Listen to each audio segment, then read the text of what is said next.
Hello snowboarders of the internet, I am TC and today we're going to be reviewing the Ride Zero.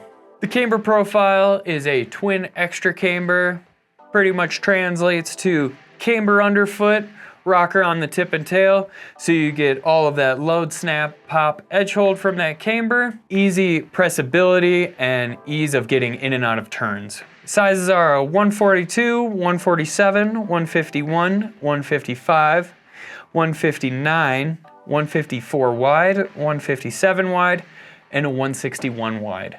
So when I rode this board, it was a sunny, beautiful day, warm mashed potatoes, and a little breezy, but not too breezy. I rode this at Copper Mountain with my Jones Mercury bindings and Ride Fuse boots. So for the flex of this board, it is in the middle of the road, straight out of the wrapper.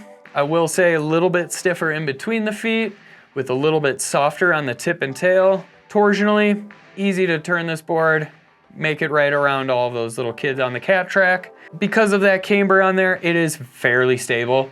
I will say the slim walls on there help it hold an edge without feeling every little bit of chunder underneath your foot. When you're ollieing and popping this board, it returns that energy right back to you. The urethane helps keep it a little bit damper, but that glass top sheet really helps with the snap to it. Really push all your effort into it and return it. Feel free to really put that whole motion together just to get it to return everything back to you. Going off of jumps, feel free to pop as much as your heart desires. It holds an edge extremely well. Even when spinning off of jumps, I did have a little bit of a jump collapse on me. Still held the edge well, was able to make the landing without any problems.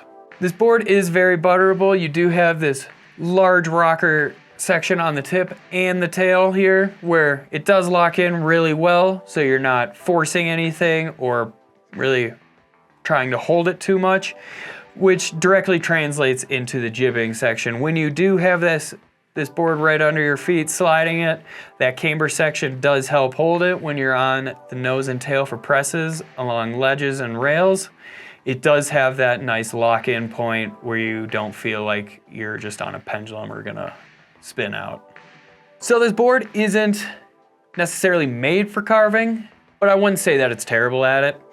The asymmetrical heel side edge on this really helps with those short, quick carves when you're trying to go around those skiers that are pizzaing down the middle of the run. It'll help you get around that. Medium carves, it does extremely well. I did have a few problems on those super fast, long drawn out carves. It just felt a little skippy, but that is to be expected from a true twin tip board. The rider in mind for this board would be anybody that wants to focus more on that park side, but still take it all mountain on a little bit of a smaller resort or your home hill in the Midwest. I personally love this board. It was extremely fun in the park, handled the all mountain pretty well. Where in the spring slush, this would be my go-to board when I'm looking to send those medium to larger jump lines or just press any rail out there without having to worry about it. The comparable boards would be a Solomon Sleepwalker, a GNU Headspace, and a Capita DOA. Binding recommendations, I would say a Ride C6, a Solomon Hologram, and a Union Force. This has been my review of the Ride Zero. Do you guys agree? Do you disagree? Do you own one? Are you gonna buy one? Leave a comment right down below. I wanna know what you guys have to say. If you're new to the channel, make sure you subscribe, click that bell, get those notifications turned on. If you wanna support us further, head on over to Angry Snowboarder VIP. I could explain it further here, but we have a great video on over there that will get really in depth with it. As always, guys, I'm TC, and I'll see you on the next review.